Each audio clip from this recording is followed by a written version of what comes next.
Jacen loaded 4 poison darts into an adapted blaster and slipped the others into slots on his belt, wondering how he could think such things so calmly. He approached the tunnel mouth with slow care.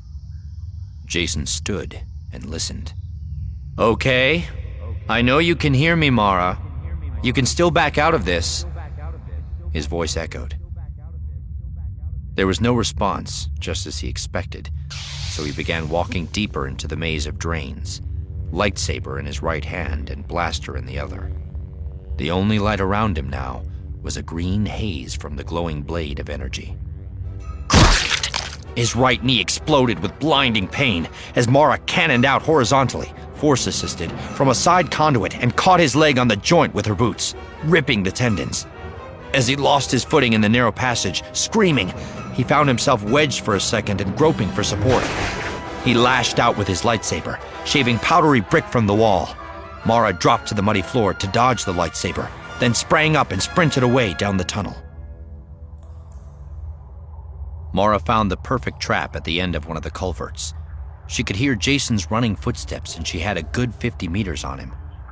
She spotted a rusty metal sheet about a half a meter wide and laid it carefully across the tunnel floor, propped on stones so he'd tread on it and give her an audible warning of when he reached that point. An intense force shake of the brickwork and arches in front of and behind the metal plate weakened them, and then she stopped them from collapsing by force pressure. Trap, immobilize, kill. She could hear him breathing, and the irregular vroom, vroom, vroom of his lightsaber as he stalked, jumping and turning to be sure she wasn't behind him. Then she could hear that he wasn't swinging the blade so much. The short staccato hums and buzzes told her he was running out of room. She was trapped too, of course, unless she counted the ventilation shafts every 50 meters. Jacen's boots crunched over bricks. If she timed it right, he was close to stepping on that rusty plate. Clang! The rumbling began.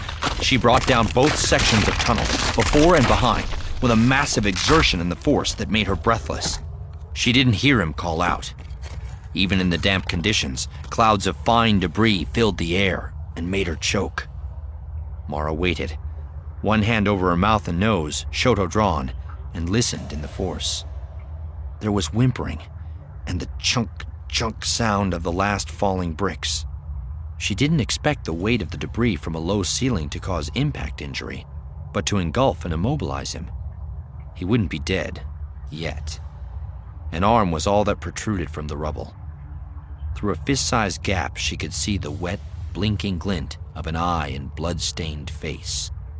She took her blaster and leveled it at the eye, one-handed, forefinger resting on the trigger. She had the shoto ready in case a coup de grace was called for. "Tell my mom I'm sorry I failed her," Jacen whispered. "She knows," Mara said, and squeezed the trigger. They said that the human body was capable of extraordinary feats of strength when in extremis. For a Jedi, it was something else entirely. Jacen Solo wasn't ready to die. Not now. Not so close to his ascendance. And not in a stinking drain like vermin. He deflected the energy bolt with one last surge of the force and sent the rubble erupting off his crushed and bleeding body like a detonation. Bricks hammered the walls and rained fragments, knocking Mara flat like a bomb blast. She made an animal noise that was more anger than pain and flailed for a moment as she tried to get up. The effort froze Jacen for 2 vital seconds, but he knew if he didn't get up now and fight back, Mara would come in for the kill, again and again, until he was worn down and too weak to fend her off. He scrambled to his feet, staggering more than standing, and suddenly understood. It was Mara who had to die to fulfill his destiny. Killing her was the test. The words of the prophecy were meaningless, and at a visceral level he knew that her death was the pivotal act. He fumbled for his lightsaber and thumbed it into life again. Mara was already back on her feet, coming at him with the shoto and vibroblade. Brick dust and black-red blood snaking down her forehead from a scalp cut. She leapt at him, with the shoto held left-handed, fencing style, seared the angle of his cheekbone, and caught him under the tip of the chin with the vibroblade as he jerked back. She shouldn't have been able to get near him. He had total mastery, and she was just athletic and fast. He pushed back at her in the Force, sending her crashing against a wall with a loud grunt. But she kept coming at him. 1, 2, 1, 2, with the Shoto and the blade, and he was being driven back, his strength ebbing. He needed space to fight. He drew his dart gun and fired one after the other, but Mara scattered all 4 needles in a blur of blue light. They fell to the ground.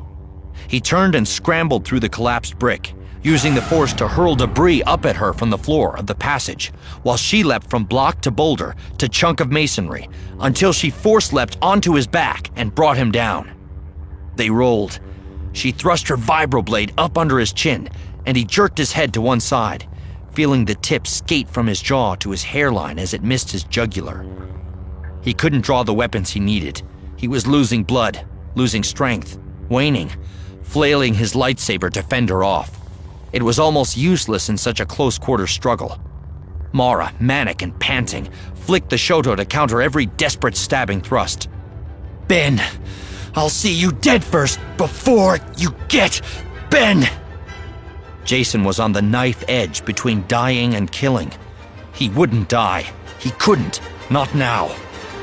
"You can't beat me," he gasped. "It's not meant to be." "Really?" Mara snarled. "I say it is!" He fumbled in his belt for a dart. She jerked back with a massive effort, leaving him clutching a handful of red hair. And the only thing that crossed his mind as she arched her back and held her arms high to bring both Shoto and vibroblade down into his chest was that she would never, ever harm Ben. Jacen stared into her eyes and instantly created the illusion of Ben's face beneath her. She blinked. It gave him the edge for that fraction of moment. It was long enough to ram the poison dart into her leg with its protective plastoid cone still in place. It was just a small needle, 10 centimeters long. He stabbed her so hard that the sharp end punched through the cone and the fabric of her pants. Mara gasped and looked down at her leg as if she was puzzled rather than hurt. The dart quivered as she moved, and then fell to the floor. "Oh, it's done," Jacen said. The Shoto fell from her hand. "I'm sorry, Mara. Had to be you. Thought it was Ben, but it's over now. It's over." "What have you done? What the stang have you done to me?" But she was already losing her balance as the poison paralyzed her, and she slumped to one side as he got to his feet, staring up at him more with shock than rage or fear. The prophecy. It didn't matter now. The toxin, complex, relatively painless, was circulating through her body. Don't fight it. No healing trance. Just let go. Mara tried to get up, but sank back to sit on her heels, with an expression as if she'd forgotten something and was trying to remember. She crumpled against the wall. Jacen had never felt such relief. It didn't have to be Alana, or Tenel Ka, or even Ben. It was over. All over. "What?" Mara said. She tried to put her fingers to her lips, shaking, but her hand fell back to her lap. She looked at them as if expecting to see blood. Jacen suppressed his instinct to help her. "It's my destiny, Mara. To be a Sith Lord and bring order and justice. I had to kill you to do it. You're going to save so many people, Mara. You've saved Ben. You've saved Alana, too. It's not a waste, believe me." "You think you've won?" she said, slurred but utterly lucid and unafraid. "But Luke will crush you, and I refuse to let you destroy the future for my Ben." Jacen sat and waited, almost expecting a prophecy from her to help him make sense of what he'd done. But after a few moments, he felt the final discharge of elemental energy that every Force user would notice and comprehend. Ben was the last word she ever spoke. Ben suddenly couldn't hear the voice of the Sith sphere. His own name, Ben. Ben. Ben, drowned out every other sound. Even though deep in his head, it was quieter than a whisper, a summons and a farewell for him alone. "Mom!" he yelled. "Mom!" Perlemian trade route. In the cockpit of his Stealth X heading for Hapes, Luke Skywalker felt a hand brush his hair, and as he reached out involuntarily to touch it, he knew his world had ended.